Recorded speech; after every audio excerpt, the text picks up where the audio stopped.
आओ कवायद सीखें।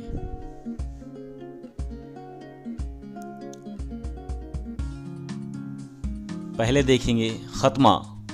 जुमला पूरा होने पर लगाए जाने वाले निशान को खत्मा कहते हैं।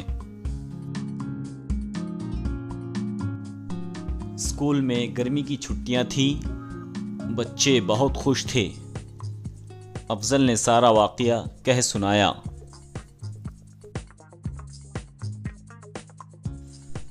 इन जुमलों में 3 अलग अलग बातें कही गई हैं। हर बात के ख़त्म होने पर एक निशान लगाया गया है। इस निशान को खत्मा कहते हैं। फजाइया, ताज्जुब, हैरत, अफसोस, खुशी जाहिर करने के लिए जो अल्फाज इस्तेमाल होते हैं, इनके आगे जो अलामत लगाई जाती है उसे फजाइया कहते हैं। बेटा, मैं तुम्हारी मीठी मीठी बातों से बहुत खुश हुआ। अरे, अभी तो तुम कह रहे थे कि 9 है। आहा संतरा। संतरे का नाम सुनते ही मुंह में पानी भर आया। इन जुमलों में बेटा, अरे, आहा संतरा के बाद निशान लगाया गया है। उस निशान को फजाइया निशान कहते हैं।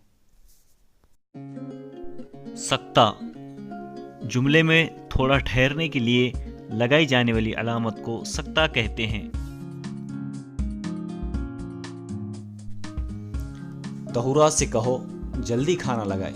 अनस, मारिया और इकरा खेल रहे हैं।